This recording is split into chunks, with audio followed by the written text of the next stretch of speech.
Welcome back to the channel, ladies and gentlemen. I have a pretty interesting content, which is I'm going to show you how to build your mobile detailing setup. I have a 16 Ford Transit Connect. You might have the same car. It doesn't have to be a 16. It could be the same Transit Connect XLT. It could be a 14, 15, 16, 17, 18. I don't think the body style changed much. Maybe the size, maybe, I'm not quite sure. But anyhow, I'm gonna show you how to build your mobile detailing setup, because I'm gonna build it from scratch, and I'm gonna show you exactly what I did, the dimension, and what tools and screws that I went with, the whole 9 yards. With all that being said, let's dive right into this video.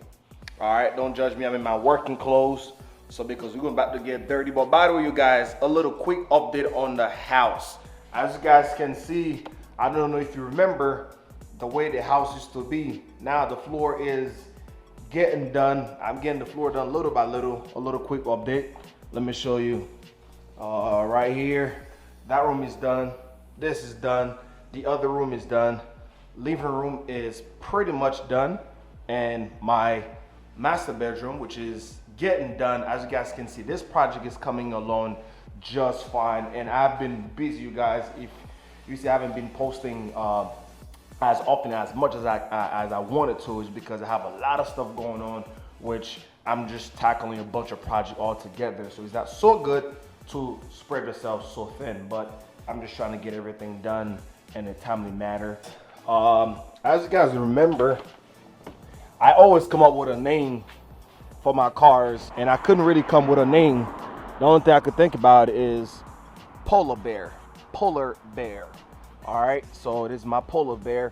So far, I've actually done some work, so I cheated you guys a little bit because I have so much things going on in my head. I just want to get things out the way and as quick as possible.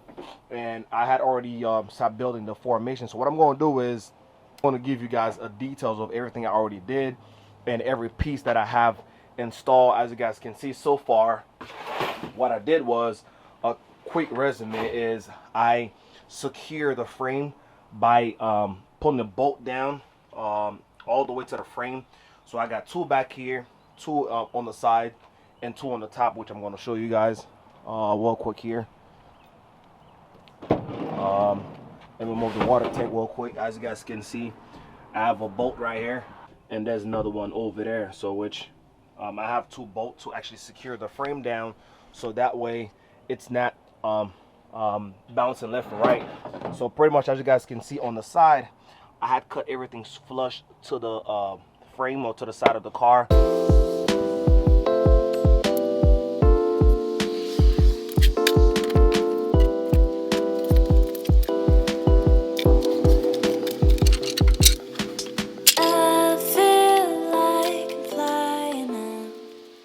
Alright, here's what we're going to be doing. As you guys can see, I don't know if you're going to be able to hear me properly. So what we're going to be doing here, so since this is going to be the backboard of where everything will sit, so pretty much what I'm going to be doing is I'm going to put a beam right here, another one right here, and another one to the very top to make sure it's properly secure. So what I'm going to be doing is I'm going to take the measurement between this beam to this right here to make sure it's the same exact size. And what I'm going to be doing, I'm going to be bolted down, make sure it's secure before I put the plywood and put it towards in the back. That way everything could be properly set. With all that being said, let's dive right into it.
pretty much what I'm trying to do here is to find the measurement where I'm going to build the frame for the water tank. So the water tank going to be closed up right here.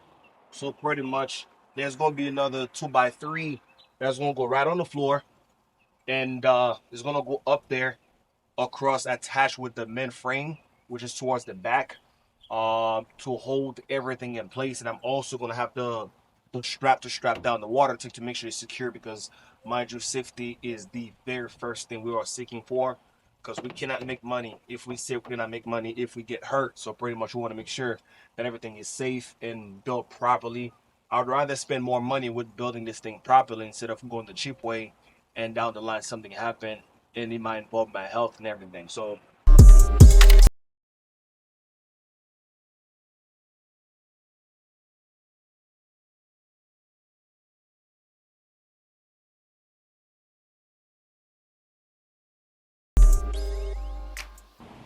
all right, pretty much that's gonna be the simple of how this is gonna be. So I raised this up. I'm gonna show you exactly why I raised it up in a few seconds. So pretty much it's gonna be sitting on that platform right here, and it's gonna be strapped down. And I guess I gotta start with the measurement, making sure that I know exactly how things gonna go right here. So all right, let's build the frame.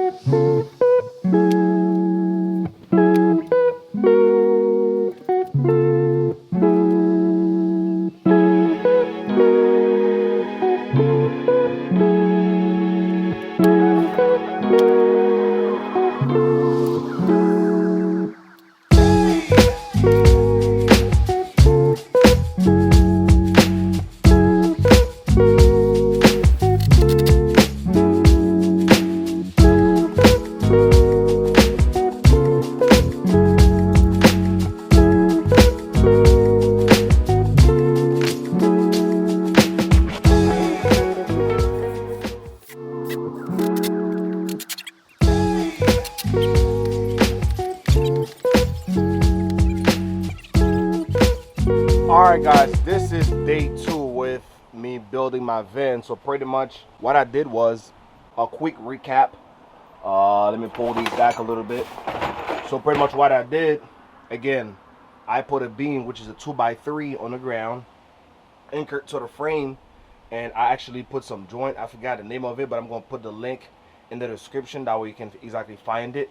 So the main reason why I actually built it that way is because I didn't want to screw any screws directly from the side, so you don't split the beams, or like right here on the side, or put like the wood underneath it. I think they should actually work as good as this, but I think it's more like a neater, cleaner, and I felt more it would be more solid also with the build. And as you can see, this is super solid and can't go nowhere, because mind you, that's why I'm going to actually hook everything up, and I want it to be as solid as possible, because the real hose, the vacuum hose, is going to be here, the high pressure hose is going to be here for the pressure washer, the air hose, air compressor hose, and also the extension cable is going to be in that backboard, and I want it to be as solid as possible.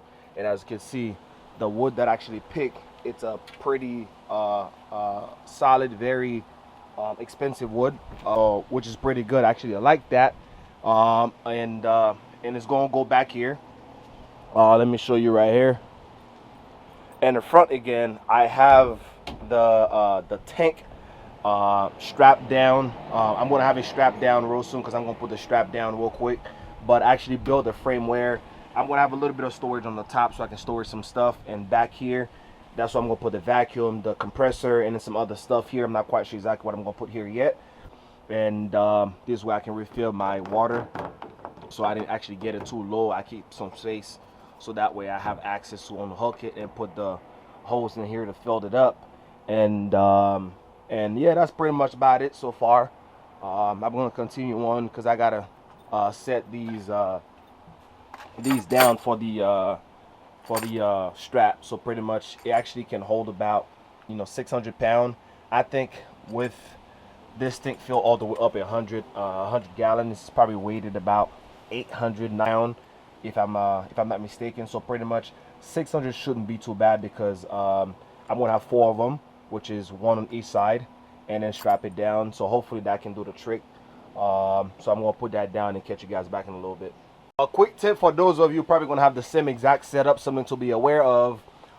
When I put that tank down, it was wide enough where there was a little bit of space on both sides. However, with the way that I measure this whole thing, the little hose right here where I'm gonna put the garden hose to actually bring the water to the pressure washer, as you can see, it's right here. So if I were to put it even on both sides, the hole would have been behind this beam right here. So what I did was I pushed it all the way against this side. That way I have access to bring the water out. What I'm going to do is I'm going to kind of cut this out a little bit in the same shape. So that way when I put the, when I'm trying to set up the water hose, so I can set it up properly without no issues. And what I did also, I put it, let me go on the other side. I put the 2x4 underneath it, so that way you can raise it up a little bit so it's not sitting flat on the ground. Because if you were to sit flat on the ground with the same setup that I have, this piece of metal would have been on the way. I would have to cut it up in order for me to have access to it, and cut it up pretty much would have actually limited the screws, which that would defeat the purpose. What I did was I put the 2x3 flat on the ground in this style, but not standing up but laying down like this, and I put the gallon on top of it, so water tank on top of it, which it gives you that little height, so where I don't have to cut into the wood too deep in order for me to have access to the holes right here. Which also what I did was, so since I push it all the way on this side, it's not really too balanced, and I know if let's say if I were to be turning left and right, this water tank could have actually swing left and right, and swinging left and right, having the holes right here could have easily messed it up any time. So what I did was I put another 2x4 little piece right on the ground to actually block it on this side. That way, even though if it shift over, it's gonna hold it. And I put a pretty big chunk, and I put 3 screws on there, so this shouldn't go nowhere because I'm gonna strap it down again. This water tank is as secure as it can be, especially when you're dealing with woods, not actually metal. So and I try to kind of substitute, you know, the sturdiness that you would find in metal instead of woods. But anyhow, you guys, let's keep going. All right, before I went and put the sheets, the plywood on there, so what I did was I strap it down. As you can see, this sucker ain't going nowhere, man. So it's actually really tight, as you guys can see. You hear this? That's really tight on both sides. So I have the anchor right here, one here, one another here, so it's bolted down somewhat. So even though it's in between the woods, but I also strap it down so that way it can kind of sort of keep it secure. It's not really rocking too much. So I put the anchor and the strap down, and I strap it. This thing is super doopy tight, man, so it ain't really going nowhere. So that's about it right here. So I'm gonna put the plywood to cover it up real quick.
Right now the whole back is completely done as far as putting the plywoods. So so I'm gonna put a line of screws at the bottom also, because there was a beam at the bottom, so I want to make sure it's as secure as possible. And I'm gonna put the top part and then put the back. Once everything is done, I'm gonna show you exactly how it was actually done. Alrighty, now this part is finished. So I put the really. Alright, as you guys can see, I bolted it down, so it's solid. It ain't going nowhere. So what I'm gonna be doing, I'm gonna put the sheets in the back here to make everything all perfect.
Alright guys, so pretty much the basic frame is done.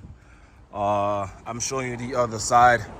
The other side is done. So what I'm currently doing right now is I'm adding the vinyl wrap that looks like the diamond plate on there. So pretty much the one that I bought, it was from Lowe's, I think. It's 3-inch wide and you can have it however long you want to. So I'm pretty much wrapping everything up and I'm going to show you once everything is done and what I did, so on and so forth.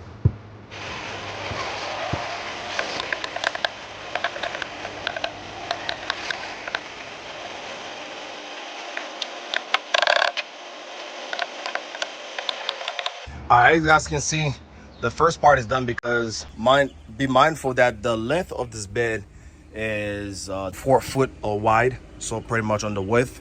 And this vinyl wrap is about 3 feet wide, pretty much. So I have to do a smaller layer on that side to cover this piece. So pretty much I'm gonna finish packing the floor, and I'm gonna do this side, and I'm gonna show you guys the end product.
right, guys, as you all can see, I got it flat on the wall and on the ground. So since the vinyl was 3-inch, so I have about like another inch that's not covered. So I'm gonna head back to Lowe's and to get the remaining. So it's not perfectly flat on the wall because I didn't really stick it, and I didn't have the little thing, I don't know, the thing that you pull it down as I'm clipping it. But since it's gonna be the backboard, I didn't really stress it out enough. But the floor, I kind of get it a little bit better, but the backboard got a couple bubble. I'm gonna try to see if I can fix that. Let me show you right here. This is the back side, which I think I did a better job with this piece right here, the floor and the very top right here. Let me get my drink out of there. So I got that top. I'm gonna do this little piece of corner right here, which is this. That's the piece for it, and the floor is pretty much done. I'm gonna do the other inch on this side all the way up, as well as the other side right here. So I'm about to go, I'm about to head back to Lowe's and get another, maybe a 3x8, even though the bed is 6, but I always want a little extra just in case if I got to cover a couple other spots to make sure everything is perfect. So let's head back to Lowe's. Hey guys, as you guys can see, this is coming along pretty decent. I don't really like so much the cut, even though I know back here is gonna be pretty busy, so you may not be able to see much of it. So far, as you can see, it's not looking too bad at all, especially with all the stuff that's gonna be back here. It's gonna be a pretty busy area, so you're not really gonna see the imperfection too much. But so far, that's exactly what I got going on here. Let me show you the other side, which I haven't done yet, so which I'm gonna do it in a second. But so far, this is what I got going on. All right, so I'm gonna go on the other side and finish that side, and I'll catch you guys back